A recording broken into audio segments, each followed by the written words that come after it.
Good morning and welcome to Fluor Corporation's 2019 10K earnings conference call. Today's call is being recorded. At this time, all participants are in a listen-only mode. A question-and-answer session will follow management's presentation.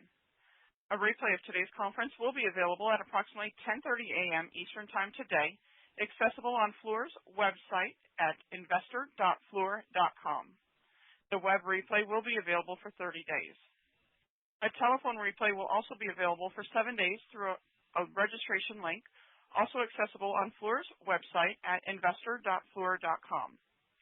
At this time, for opening remarks, I'd like to turn the call over to Jason Landkamer, Director of Investor Relations. Please go ahead. Thank you, and welcome to Fluor's 2019 10K conference call. With us today are Alan Beckman, Fluor's Executive Chairman, Carlos Hernandez, Fluor's Chief Executive Officer, and Joe Brennan, Fluor's Chief Financial Officer. Our earnings announcement was released earlier this morning. We have posted a slide presentation on our website, which we will reference while making prepared remarks. Before getting started, I'd like to refer you to our safe harbor note regarding forward-looking statements, which is summarized on slide 1. During today's presentation, we will be making forward-looking statements which reflect our current analysis of existing trends and information. There is an inherent risk that actual results and experience could differ materially. You can find a discussion of our risk factors, which could potentially contribute to such differences, in the company's Form 10K filed earlier today. During this call, we may discuss certain non-GAAP financial measures. Reconciliations of these amounts to the comparable GAAP measures are reflected in our earnings release and posted in the Investor Relations section of our website at investor.fluor.com. I'll now turn the call over to Alan Beckman, Fluor's Executive Chairman. Alan? Thank you, Jason, and good morning. It's great to be able to speak with all of you again. We have a number of items to discuss today. And before we start, I'd like to take the opportunity to introduce all of you to Joe Brennan as our new Chief Financial Officer. And while Joe may be new to this role, he is not new to Fluor. With almost 30 years of experience, Joe brings to the role a deep understanding and expertise related to project finance and controls. I'd like to take this opportunity also to thank Mike Stewart for coming out of retirement to help the company chart a new path forward. His insight and knowledge of the company provided critical support to our strategic process, and he was instrumental in establishing the process to support the actions that we've been working on since earlier this year. And with that, I want to start with what has transpired since our last call in February as it relates to the board investigation. I'd ask you to turn to slide 2.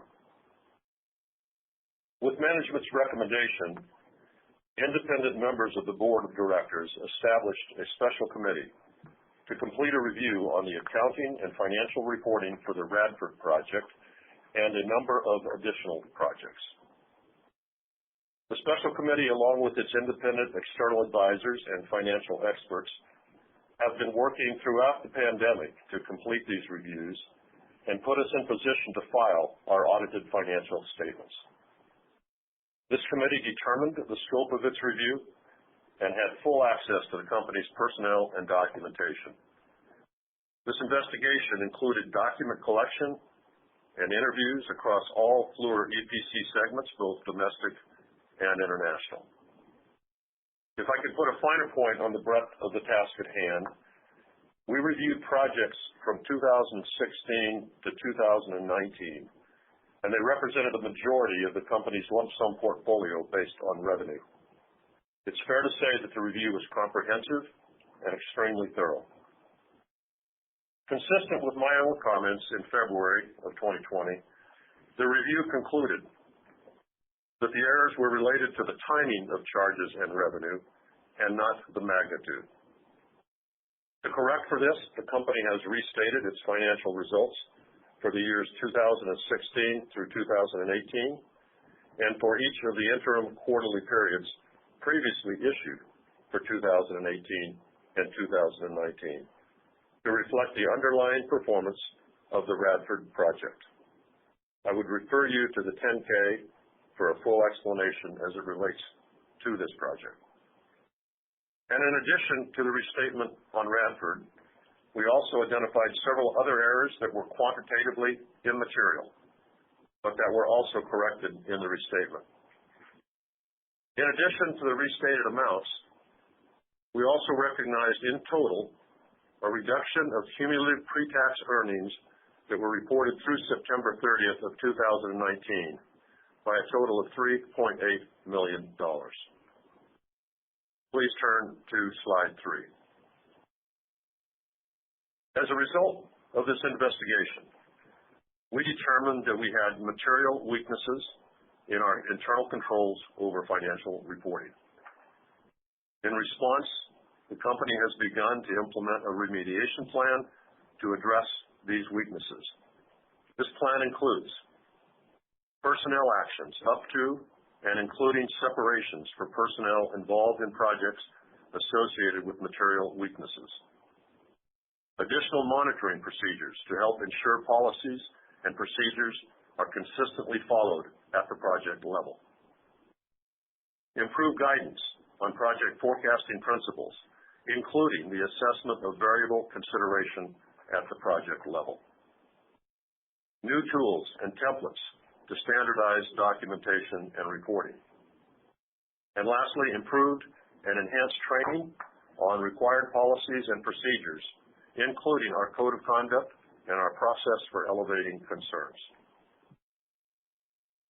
But while it has taken longer than hoped to complete this review and to issue our audited financial statements, we are confident that the special committee's review was comprehensive and thorough, and believe we are well down the path in restoring confidence in our financial reporting. Next, I want to shift gears and I want to talk to you about where we stand relative to the strategic review that we held and announced last September. And I'll ask you to turn to slide 4. Very soon after taking our positions in May of 2019, Carlos and I initiated a strategic review. And during that review, we realized that we were facing significant project losses, and those were associated with our announcement in the second quarter. The company also experienced a credit downgrade during that time. We knew that these losses could put serious pressure on the company's liquidity. As a result, our strategic review was focused mainly on 2 points: cash generation and de-risking our portfolio. And although we have had the misfortune of working through this process under the overhang of COVID-19 and the board investigation, I'm pleased to say that we have made significant progress as it relates to reducing overhead expenses, closing offices, and continuing the process of exiting our Amico business. In addition, we are focused on prospects in our end markets that comply with our revised pursuit criteria. And as we were concluding our internal and board reviews, it became apparent that we needed to accelerate the pace of change within the organization to address the reality of the world as it stands today. So several weeks ago, we challenged the management team to undertake a very significant strategic exercise that I believe will result in a revised and improved approach to our markets and our corporate structure, while lowering our risk profile and driving reliable profitability. The entire team is engaged in this, and is confident and cognizant of the need to change to meet today's challenges. Excuse me. To assist management in this, the board of directors has established an ad hoc committee to serve as a resource and a conduit for board expectations and ideas. This will serve to align both in the early part of the process. We intend to share this transformation strategy with the investment community in the fourth quarter. There are, however, 2 changes that we are making immediately and will be part of our strategy going forward. Carlos will provide the specifics in a moment, but I can tell you that it affects how we address our markets in both the infrastructure and the energy and chemicals business groups. Let me close by saying that in a company as storied as ours, few circumstances are without precedent. But I think we can all agree that the events over the last 18 months truly are unprecedented. Our ability to overcome adversity and emerge stronger and smarter has defined our success as a company, and I have no doubt in our ability to do so once again. With that, Carlos will now talk about what we have encountered in our end markets and what we expect to accomplish in 2020 to deliver value for our shareholders and customers. Carlos? Thank you, Alan, and good morning, everyone. Before I begin, I also want to congratulate Joe on his promotion into the role of CFO, and likewise Mike for coming out of retirement to help us through some very challenging quarters. This 10K represents the closing of a particularly long chapter in Fluor's history. Today, we open a new chapter in which we look forward to giving more consistent updates and moving into a regular communication cadence over the coming months. As it relates to our investigation at Fluor, we pride ourselves on being an ethical company and holding our employees to the highest standards. Unfortunately, this review unveiled weaknesses in pockets of our company where a few individuals did not live up to those high standards. While this was very disappointing, I am confident that we have made the necessary changes to separate those individuals and prevent these problems from recurring. Now, if you would please turn to slide 5. Since we last spoke in February, the world we all live and work in has changed significantly. I have been very encouraged by the resiliency of our employees and how they have adapted to this new work environment and moved forward in spite of new and unanticipated challenges. Since mid-March, the majority of our office employees around the world successfully transitioned to a work-from-home environment. Through the tireless efforts of our information technology professionals, our engineering and operations support efforts continued with minimal disruption. Over the past few months, we have been slowly opening our offices on a limited basis to support social distancing guidelines and other protocols to provide a safe working environment. For our projects and staff in the field, we implemented new safety and work protocols to support COVID-19 prevention. A large portion of our projects continued during the pandemic as they were deemed essential. While we did have a few clients initially request a reduction in field staff, many of those adjustments were temporary in nature and most of our projects are currently fully staffed. While our reaction to the pandemic was quick and nimble, and we remain ready to make necessary adjustments this fall, the assessment of the impact to the timeline and cost of our projects is ongoing. We're having conversations with our clients on the best path forward to success in this environment and are providing notices asserting our rights under change of law and force majeure provisions. The way we view opportunity in our end market started to change before COVID. Now, pressure on commodity prices has pushed a number of our pre-COVID prospects further into the future and will require further adjustment to our business model. Now, please turn to slide 6. As Alan stated, we are changing our approach in energy and chemicals and infrastructure. Effective immediately, energy and chemicals will only pursue reimbursable or open book lump sum conversion EPC projects. Over time, our E&C group will be increasingly geared towards reimbursable projects. Let me stress that we are not moving away from the energy and chemicals market. We believe that we have the capability to be a significant presence in this space and that many knowledgeable clients understand that their best capital program results come when there is a balanced allocation of risk and where both parties work collaboratively to reduce overall risk. Alan and I briefed a number of clients prior to today's announcement, and every one of them has been supportive of this decision and acknowledged the issues that exist in today's capital market. We're encouraged by their response and look forward to working with them as we go forward. In the infrastructure business, we previously announced that we would exit the markets in Europe and Australia and focus on select markets in the United States.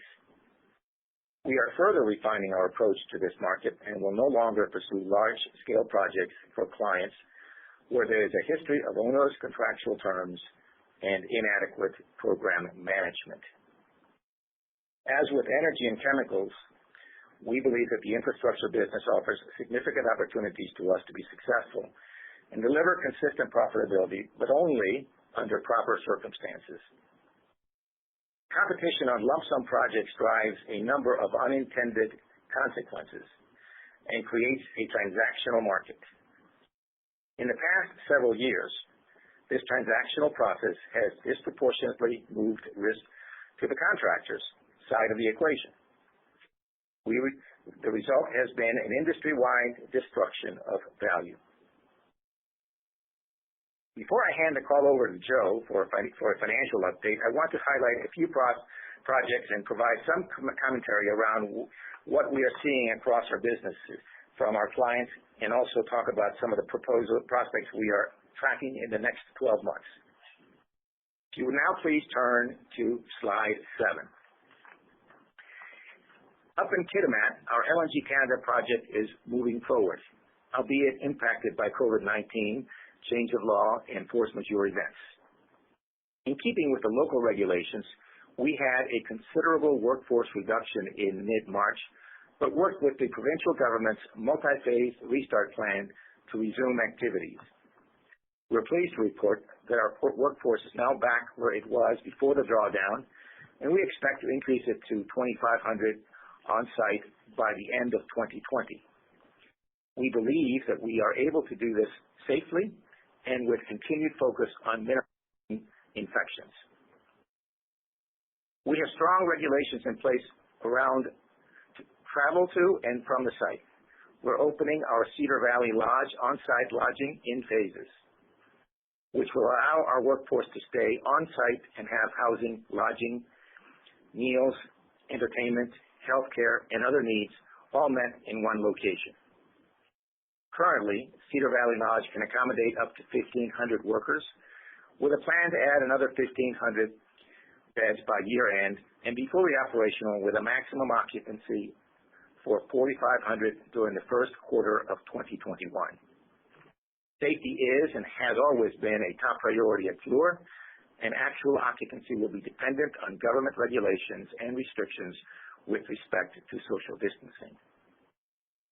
As it relates to our fabrication efforts for this project, China is still restricting its borders due to COVID-19. However, the majority of our fabrication management team are able to work remotely to progress our fabrication efforts in both yards. We do anticipate having the balance of our management team mobilized back into China by year-end, depending, of course, on government restrictions. At Kitimat, site prep activities are well underway. To date, more than 1.5 million cubic meters of earth has been excavated, with over 3 million cubic meters backfilled and compacted. Our piling activities are progressing well, exceeding the monthly plan, and we anticipate that these activities will be 95% complete by the end of the year for Train 1 and the OSBL areas. Construction of foundations and installation of underground cables and pipe are proceeding. Construction on the LNG storage tank and main offloading facility are also underway. Once complete, the marine offloading facility will be used to unload the LNG modules, which we anticipate will start being delivered to site via marine transport in the summer of 2021. And now please turn to slide 8. Moving from Kitimat to the Purple Line. As we announced in May, Fluor made the decision with our joint venture partners to terminate our design-build contract for the Purple Line rail project in Maryland. While this was a disappointing outcome to this project, our project team exhausted all other options. The joint venture experienced multiple delays on the project outside of our control, and we were unable to obtain the time and cost relief from our client. The lack of resolution on the impacts of third-party lawsuits delayed right-of-way acquisitions, and changes to regulations and third-party agreements made our continued participation on this project unsustainable. Earlier this month, a Maryland judge ruled in favor of our consortium stoppage of work, and transition this project back to the client. We expect this action to be complete in the next 3 to 4 weeks. Moving to the offshore project we had discussed on previous calls, we have gained alignment on the project completion date, including known COVID impacts with our client, and have our fabricator working to this date. The project and client team are developing additional contingency plans should COVID impacts resurface. Radford is progressing toward a late 2020 mechanical completion. We're still assessing the impact COVID has to our productivity on the site, which could push handover into early 2021. On the F.E. Warren project, work is progressing and Fluor is working amicably to resolve design-related issues impacting construction. The project remains on track for a forecasted completion date in 2022. Now please turn to slide 9. While our commodity-exposed clients are assessing their timeline as it relates to new final investment decisions, we still see a pipeline of prospects, including a significant number of what we think of as mid-sized, reimbursable energy and chemicals projects. Last time we spoke, I talked about our full roster of infrastructure projects. This remains true as we are bidding on only a few infrastructure projects right now. However, we are keeping a close eye on state DOT prospects and will be ready to take advantage of the right opportunities. We're currently tracking a handful of projects for the Texas Department of Transportation. In mining, we still see a healthy pipeline and have been successful in winning early feed work, but have seen most of the EPC scope shift into 2021. Our major clients are focused on additional opportunities as it relates to copper, lithium, and bauxite. As we announced in February, we're retaining our government business and have been very encouraged by the new awards in 2020. This includes the recent announcement that our joint ventures received a notice to proceed on the Central Plateau cleanup contract at the DOE's Hanford site. We were also awarded a position on the Air Force Contract Augmentation Program 5 for 8 years. This is an IDIQ contract that allows us to compete for specific task orders for the Air Force. And finally, last month we announced that NuScale received NRC approval for its design. This approval establishes NuScale as the preeminent leader in the small modular reactor technology market and allows Fluor to respond to customers looking for a unique, flexible, safe, and carbon-free energy solution. We're engaging with potential customers, capital investors, manufacturers, and supply chain partners to move forward in our development effort. We still see NuScale as an important part of our vision of providing a wide range of environmental solutions as the energy requirements around the world continue to shift. And now I'll turn the call over to Joe to provide a financial update. Joe? Thanks, Carlos. During my nearly 30 years at Fluor, I've been in a variety of roles and have always been impressed by the talented people in this organization. Over the last couple of months, I've been particularly grateful for all the hard work that our finance team has taken on to support our review and restatement process. The depth of talent in this organization is unmatched, and I am proud to take on this new challenge as CFO and look forward to working closely with Alan and Carlos. The main topics I'd like to discuss today are 1, an overview of key financial metrics, 2, an update on our liquidity and financial position, 3, an update on our outstanding initiatives, and 4, an outlook for the business for the remainder of this year. Please turn to slide 10. For 2019, Fluor reported a net loss from continuing operations of $1.7 billion, or a loss of $11.97 per diluted share. It's worth noting that government is considered part of discontinued operations for 2019 and will revert to continuing operations for 2020 results. Results for 2019 include a non-cash charge of $731 million related to establishing valuation allowances against net deferred tax assets, $293 million in non-cash impairment charges related to equity method investments, goodwill, and intangible customer relationships, a non-cash expense of $138 million associated with the settlement of the United Kingdom pension plan, $240 million in restructuring activities, and $839 million in project adjustments and reforecasts. Corporate G&A expenses for 2019 were $159 million, up from $118 million a year ago, primarily due to the effects of foreign transactional gains and losses. Please turn to slide 11. While we are not prepared to discuss results for 2020, I do want to make some general comments. Through the end of June, new awards were $6 billion, led by projects in mining and government. This is up slightly compared to the first half of 2019, with a significant majority of our awards being reimbursable contracts.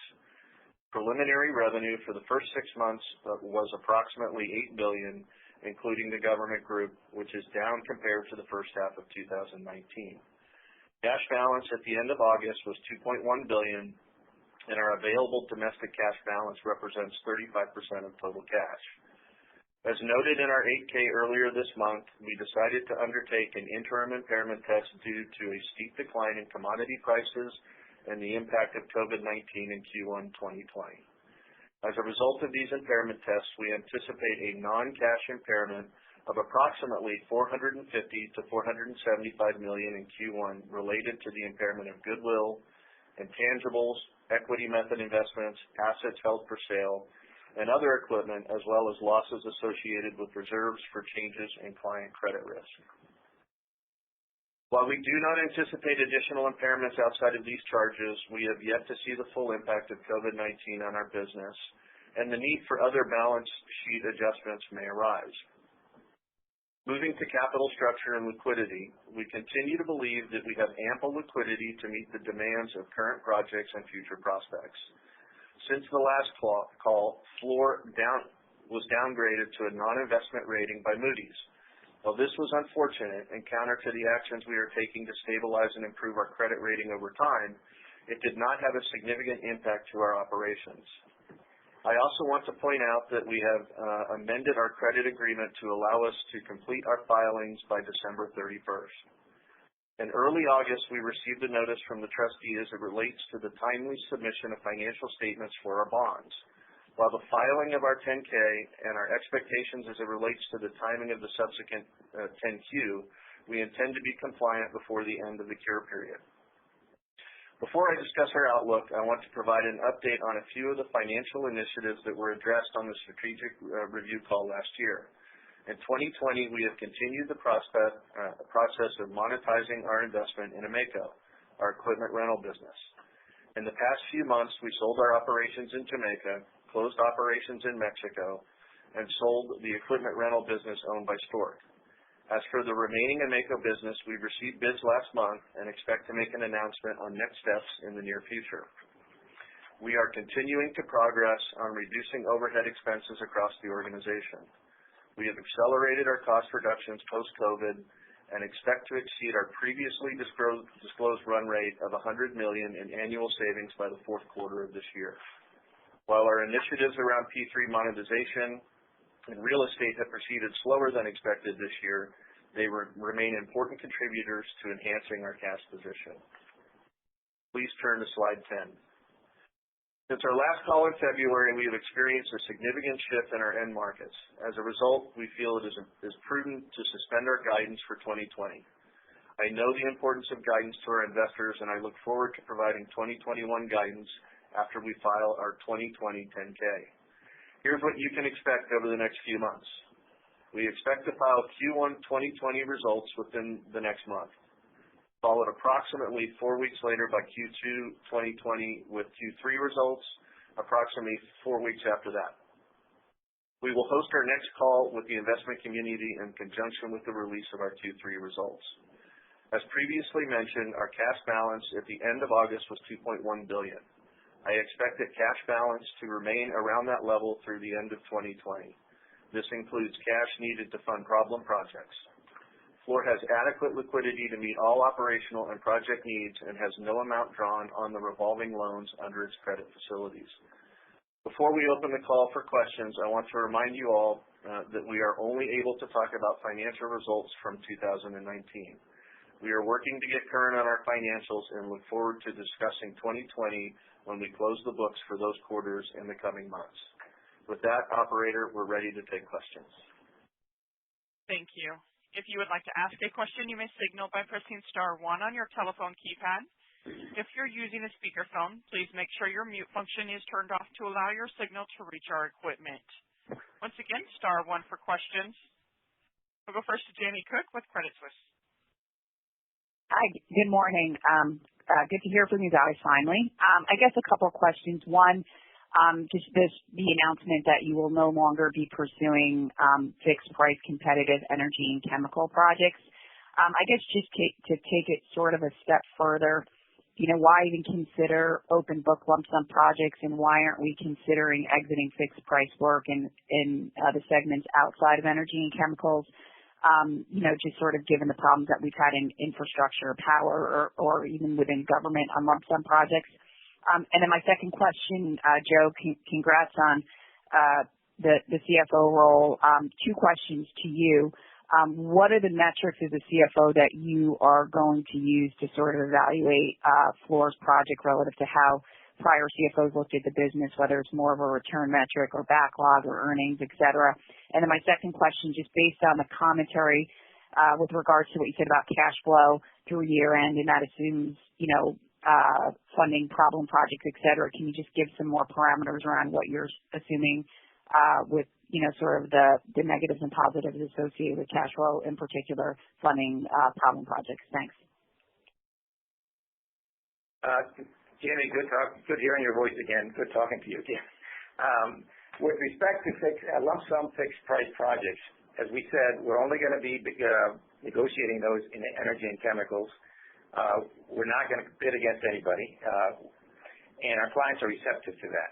In infrastructure, obviously we can't not bid competitively lump sum projects, but we're only going to do it in a very, very selective way.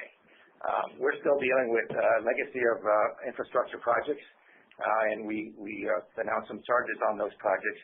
But I can tell you that nothing has been signed up since May 1 of 2019 that does not meet our very selective criteria. And we've learned some lessons, obviously. We're not going to be bidding projects where we don't think that the client can properly manage the projects. In terms of the rest of the business, we're really not doing much of any lump sum work anywhere else. We're not doing it in government in any significant way. And with respect to mining, that's primarily a reimbursable business. So we've really narrowed the scope of lump sum work across the business. Jamie, this is Alan. Very good question. I think you have to look at the last couple of years. And I think as we went through this investigation, you'll see the words in our 10-K. It was a very optimistic view of being able to bid, and not a great follow-up on strengthening our risk assessment criteria. Fluor in the past, and in lump sum projects where we get the opportunity to work collectively with a client, to take the risk off of the table, to pursue it in a reimbursable cost fashion, and then to convert as we go into the field, has always been a very successful model for us. It wasn't successful to the extent that it was practiced in the previous few years, again because of that optimism and the lack of true risk assessment. Carlos and I are absolutely committed, and I think our investors can take it for granted. We are not going to let anything come in to this backlog that doesn't have the proper terms and conditions and the proper assessment and allotment of risk. So I think we're going to be able to address our clients in that way, and I think we can be a very strong player in the energy and chemicals. Now, I do think one thing will occur. You will start to see a more rational shift in percentage of backlog that goes to reimbursable cost by following this model. So I think we'll have a reliable backlog and one that we can bring to the bottom line. Yeah, thanks, Jamie, and it's good to talk to you. I'll hit the metrics, and I'm going to play off the back of what Alan just said. I think the first key that I'm looking at and is truly kind of the benchmark is what's the quality of work that we're putting in the backlog, and in terms of not only mix, but how we go through our bidding process, and we've narrowed the bidding process up over the the last 6 or 8 months, and even on today's call, we've narrowed it even further. I think that's the starting point for the quality of your earnings downstream. Certainly cash flow and terms and conditions in those contracts and how we can get out in front of the cash flow curve and ultimately what we do with that within our cap structure. So those are probably the two, biggest points that I'll be looking at as we start this. In terms of where we are in funding our lost projects, as we stand on an outlook basis for 2020, we will have funded nominally $400 million of the lost projects while maintaining $2.1 billion in cash, and we will have a carryover into 2021 of an additional 2021 and beyond of an additional $200 million that we will be funding over the course of probably 2 years after that. Okay, that's very helpful. Thank you. I'll get back in queue. Thank you. We'll take our next question from Steven Fisher with UBS. Thanks. Good morning. Congratulations on all of the progress that you guys have made here. You mentioned that the strategic review is still ongoing. I wonder if you can give us some sense of the possible outcomes of the rest of that review. It sounds like the board still believes that Fluor should be an EPC firm in some way, shape, or form, or is it potentially to evolve into something else, or are there full end markets or business lines that Fluor could exit, or maybe even possibly a sale of the company? How should we think about how big the scope and dramatic the outcomes could be? Well, Steve, thank you for that question. I want to go back to my remarks that I made at the beginning of this call. I think you have to contrast it with what we did and we came out with in September of 2019. Our outlook then specifically, even though we looked at a pretty broad list of options, our focus at that time was really on getting control of this backlog, making sure nothing else came in that could be harmful to the company, and also strengthening our balance sheet. That was absolutely the focus. And thank goodness Carlos and his team did the things to basically get us back in equilibrium on cash flow, and we were able to pull back our decision on selling the government business. And that was a very positive outcome for us, that we had not really the decision that we didn't really want to take in September, but felt we had to. I now contrast that with where we're at today. To come out of this investigation, we have put ourselves back in balance in terms of getting a handle on our backlog and making sure that nothing else comes in. We're now in a position to really look specifically at how this company should be structured going forward. And I won't try to prejudge on what the results of that are going to be, because we're in the middle of that right now. But I do think it's even as we stay in EPC in certain areas, we're going to be much more focused on what I call the value-added services, and that is even within the EPC side. And I think that's a direction we intend to go. How that unfolds in terms of the structure and the markets we address, we'll be coming out and giving very specific information on our actions there. Thanks, Alan, for that. Very helpful. Just also, you guys mentioned the notification of force majeure protections to clients. Can you just clarify what that means? Does that mean that there are unapproved cost increases that Fluor will still need relief on? And how broad are those notifications? And then I guess just can we assume that if there were any material cost overruns on any of the projects in 2020, you would have to disclose that today? Yeah, thanks, Steve. There are a couple of bases for us seeking relief on cost and schedule, force majeure being one of them, and then a change of law provisions in our contracts. And in general, across our portfolio of projects, clients recognize that COVID-19 has impacted schedules and cost.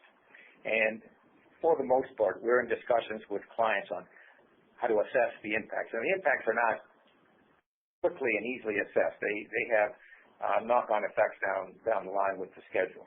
So we're in discussions with clients on that. To the extent that we get to a position where we would recognize or not recognize the cost impacts of COVID-19, we will disclose those. But at this point, we're comfortable where we are from an accounting perspective and with respect to the costs that we're incurring on projects. Okay, terrific, and welcome, Joe. Thank you. Thanks, Steve. Thank you. We'll take our next question from Andy Kaplowitz with Citigroup. Hey, good morning, guys. Good morning. Good morning. Andy, good talking to you. Good talking to you. Carlos or Alan, maybe I could just ask you specifically about LNG Canada in one sense. And you mentioned the workforce reductions there. Is the project behind the original timeline now because of the pandemic? Yeah, Andy, thanks for that question. Yeah, LNG Canada is behind because of the pandemic, and both the client and us, and we acknowledge that, and we're engaged in discussions with the client about this. In fact, we had a conversation yesterday. Alan and I met with some of the leadership yesterday. So, having said that, the project has been progressing very well. I know that people are concerned about this project, but on an overall basis, if you take a composite of the engineering, procurement, construction, fabrication, et cetera, this project is about 27.5% complete. Now, obviously, that's not construction. Construction is less than that. But we're comfortable with the progress that has been made to date. We mentioned in our prepared remarks that the piling has gone very well. We've had concerns about the piling we haven't, but others have expressed concern about the piling not going well, but it's actually gone very well and will be done this year. So we're very comfortable with where we are. Obviously, COVID has impacted everyone, and the client and I have had those discussions for some time now. So, at this point, things are as well as they could be under the circumstances. It's helpful, Carlos. And then, consolidated backlog, $32 billion at the end of 2019. Obviously, you mentioned the pandemic disruption it's caused. So, just given your customer conversations, do you have a view when you think backlog could turn? Do you see bigger awards that develop in the first half of 21? Do we have to wait, to the end of 21 or even 22? And then, separately, could you tell us how much of your EPC backlog is competitive EPC lump sum big contracts? The stuff that you want to get out of at this point. Well, let me start with that last question first. Obviously, LNGC is a big part of that backlog, and see it in its lump sum, but it is a lump sum that we're not nervous about because it was negotiated. It was essentially a negotiated lump sum with the client. There was another competitor, but they really wanted a serious competitor. I don't know the exact percentage. Maybe Joe has that. But if you look across our business, we have a government business that's not been impacted by the pandemic at all. It's actually been doing very well. We do expect to be leading Afghanistan next year, so that's going to cause a little bit of an impact. We've got a life sciences business that we have a lot of good prospects on. We have a mining business, which, while it's down now because of commodities, we see we're doing a lot of feed work and expect in 2021 and 2022 significant projects will move forward.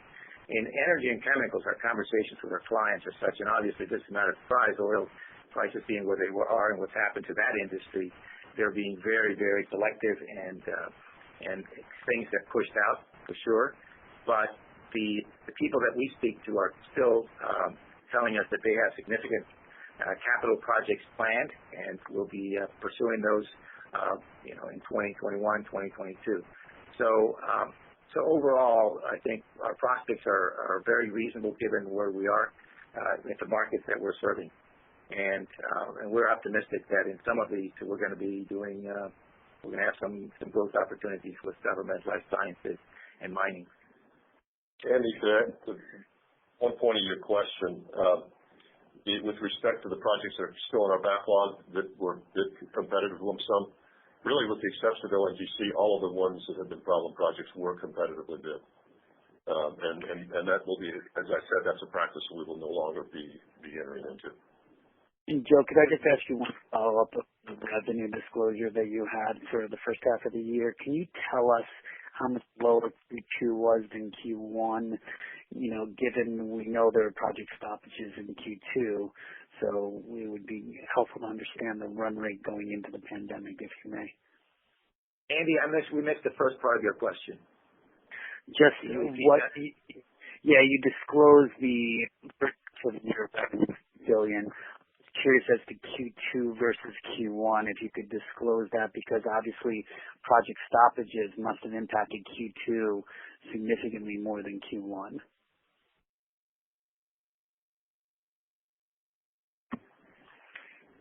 Yeah, Andy, I think what we're going to, when we get to the Q3 filing and we're able to have a little bit more open dialogue around that, I think we'll be able to go through those metrics. But I think at this time we're confining our comments mostly to 2019. Okay, thanks, guys. Thank you. We'll take our next question from Michael Dudas with Vertical Research. Good morning, everyone. Morning, Mike. Maybe Alan, and then maybe Carlos. Just looking through the 10K and reading some of the language, there's some pretty shocking, some disappointing, obviously, events that occurred before you guys took over and such. I just want to find out what you guys learned from the deep dive from this whole process about the positioning of the company and the culture and like where your employees are set going forward, especially in the light of certainly it seems like there's going to be a reduction in size of the opportunities or the competitiveness of the business to change Fluor from maybe what it was several years ago under prior administrations to where you guys are looking today. Mike, we had a little difficulty hearing you, but I think you were asking about some of the things that we learned in our investigation, and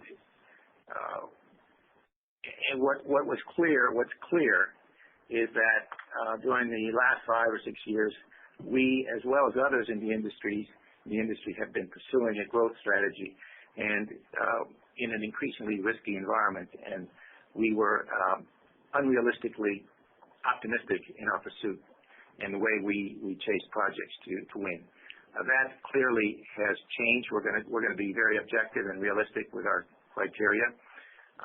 So I don't see us having that same kind of risk profile. We won't have the same kind of risk profile going forward. I may not have answered all your question, but if you want to repeat it or it was hard. You were breaking up a little bit there, Mike. But I think to the extent that the decision we're talking about, let's say in energy and chemicals, it will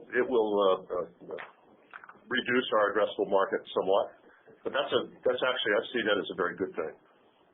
In this investigation, one of the things that we saw was a growth strategy that was flying right in the face of at a time where our clients were turning very transactional and having procurement-led bids and contracting. And so I think that drives us to the decision we just made in energy and chemicals. To the extent that the market and the part of the market that wants to be transactional continues in that mode, we're not going to play in it. So anything we address, I still think we have a great opportunity working with clients to have a significant backlog, but it'll be done on a basis that we can perform against and we can be successful not just at Fluor but for our clients as well. And Carlos mentioned the discussions we've had over this last week. Very, very encouraging discussions. I think our clients have seen what's happened in the industry. They've seen a number of our competitors exit the industry. And we're still there. We're not leaving this industry, but we're going to play in it in a very, very different set of rules. In fact, the clients have indicated to us, directly or indirectly, that they want us to stay in the market, in the oil and gas market. But they understand that there's no way that we're going to be pursuing projects and taking competitive bid projects as we have in the past. And very, very understanding of that position. I appreciate that. Just to qualify what you indicated before, the strategic review that's ongoing, do you believe that you'll have the final results of that review by the time you release your third quarter results and you come back to the investment community? Or is it just going to be an update towards that to a target of sometime in the first part of 2021? Mike, right now our target is to do this towards I would say the latter part of Q4. And so I suspect we probably will have put out our Q3 results by the time we have this discussion. But when we do this, we'll do it in a way that really does give us a broad audience within our investor community, and probably have a pretty significant investor call to announce the results of this. Excellent. Look forward to it. Thanks, gentlemen. Thank you. We'll take our next question from Andrew Whitman with Baird. Oh, great. Thanks for taking my question, guys. It's remarkable the level of detail that your investigation went through. Every job over $50 million, et cetera, and yet only $3.8 million is pre-tax adjustments, only on timing, not on magnitude. So obviously that's undoubtedly, I think, a pretty good outcome. Are there implications from that, in particular, considering that so much of this seemed like it revolved around the Warren contract? It have implications on the DOJ inquiry, either positively or negatively, but it seems like it might have a positive implication there. But are these related? Am I extrapolating too much? And what can you say about what the accounting investigation means for the DOJ inquiry? Well, we are continuing to cooperate with the SEC and the DOJ, and in fact are sharing the results of our investigation with them. Their process will continue on, and we'll continue to work with them. So I wouldn't hazard a guess as to what that will mean. It's hard to call the fact that we had an investigation at all in a positive sense, but I do think we learned a lot coming out of it.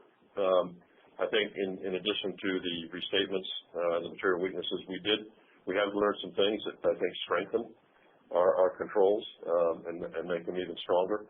And as I said, we're going to implement those changes and the lessons learned throughout, and have already started that, as a matter of fact. Yeah, further to that, we've been, as you might expect, we've been totally transparent with the agencies, and I think you're right. We found some things that we could improve on, but overall, the restatement on a quantitative basis did not have a significant impact other than the Radford project. So we don't know how long. We can't talk about or speculate as to how long this will take or what course it might take, but we're fully cooperating. Okay, that's fair. I also wanted to ask, I guess, a question for Joe on the balance sheet here. In the comments that you don't expect the cash position to change much between now and year end.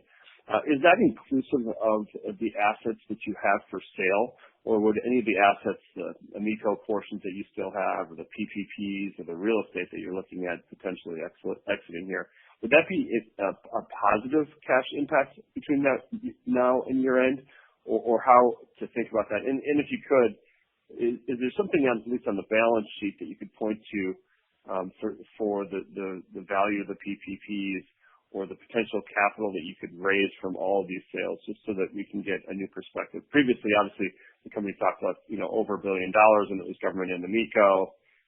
Now government's out. I think you updated that. So if there's any way you could give context for what the proceeds from any asset sales could or should be, I think that would be helpful for all of us. Yeah, Andrew, it would be accretive to our current projected ending cash balances for 2020. If I were looking at a range, somewhere in the $200 to $300 million range would be something you could probably consider.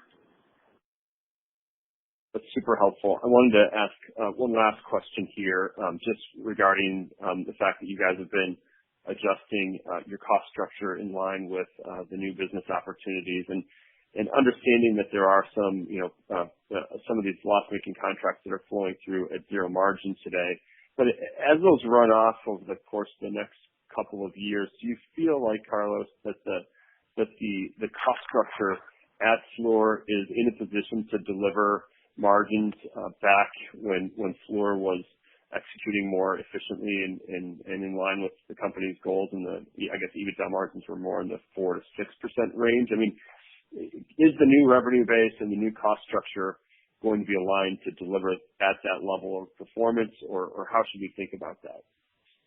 Yeah, well, the answer to that is yes, but let me elaborate a little bit more. I mentioned earlier that we still have a number of what I call legacy infrastructure projects that as we have progressed into the field, we have been in a position to better assess where we are on those projects, and you saw or you will see that we took some charges on those projects. However, in those projects, I can't guarantee that they won't be taking additional charges, but I can tell you that right now we feel, given where we have assessed these projects, that we're absolutely booking in the charges appropriately. We have a very, very operational focused management team in that business group. So we're feeling pretty good about those. Obviously, we still have to run those out. In terms of the cost structure, we started last year with a reduction in the run rate of $100 million per year. We achieved that run rate last year. This year, we're going to exceed $100 million in cost reductions. That excludes restructuring and some of the costs of the investigation. But these are, for the most part, I think, cost reductions that will not be, will stick.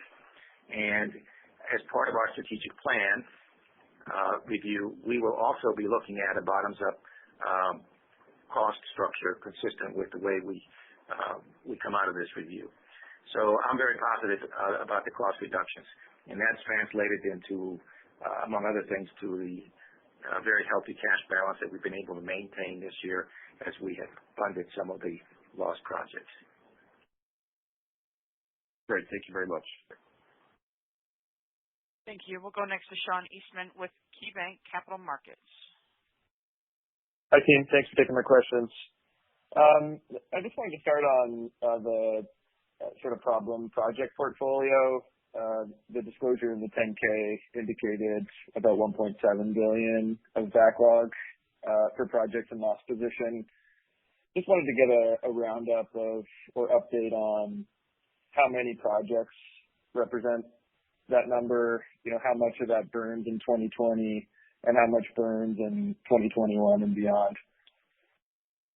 Let me just tell you one thing. I'll ask Joe to answer the rest of it. That 1.7 will be reduced by between 5 and 550 million because we will be taking the purple line out of that number as we transition out of that project. So that really takes us down to below 1.2.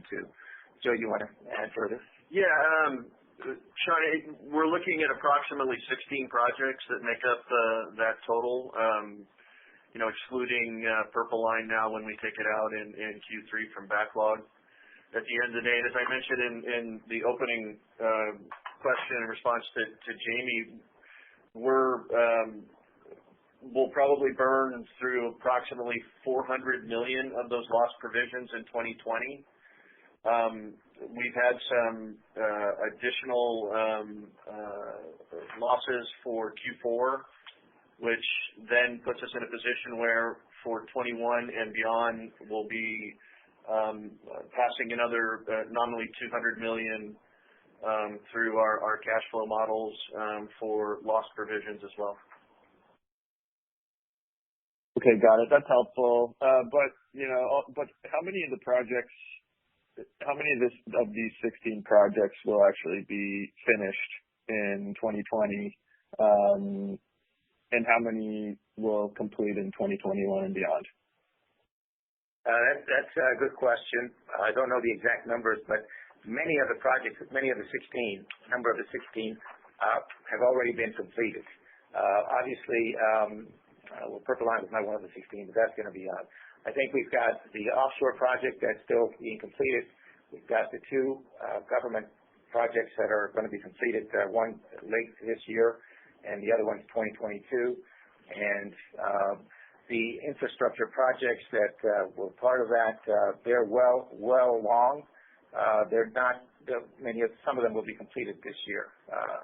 We'll have to get back to you on what which ones are going to be completed this year or next year. And maybe I've got a little bit of data in front of me. Yeah, a little bit of data in front of me.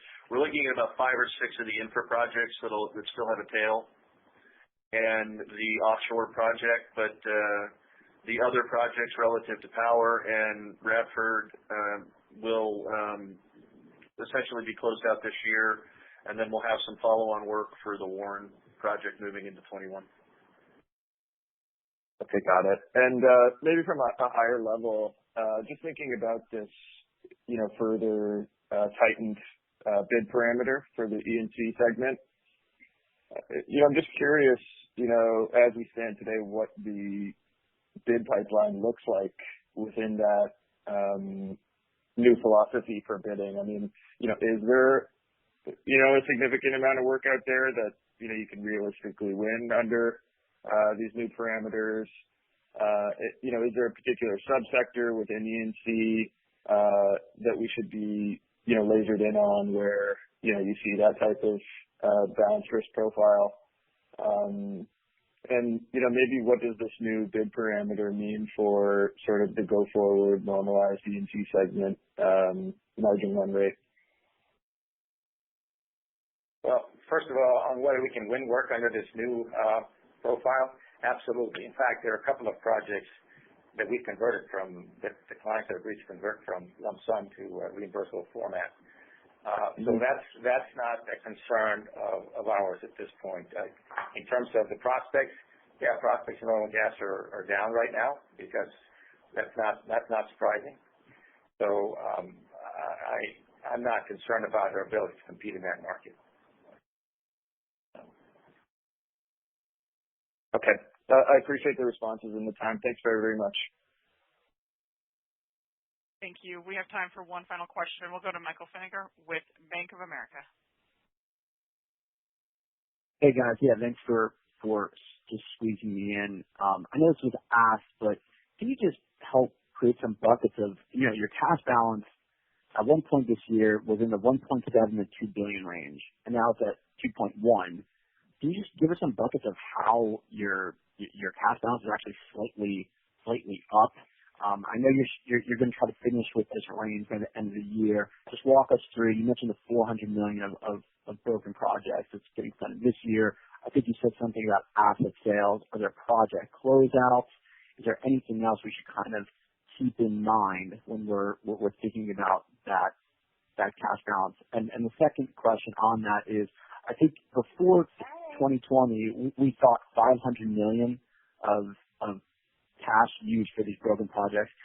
Is that 500 now? It's 600 because it's 400 this year and 200 million in 2021. And just to be clear, with all the disclosure and commentary you've given us on 2020, does that mean we won't see that number expand? Will other projects be added to that? I know there was the impairment charge that you guys have already conducted, but does that mean we're in the clear when it comes to project charges and write-downs when we get the 10K, when we get the 10Qs in Q1 and Q2 based on the commentary? Yeah, thanks, Michael, for the question. Let me start with the cash balances. What we've seen as part of ongoing operations and project closeouts, that represents a fairly significant portion of that cash growth.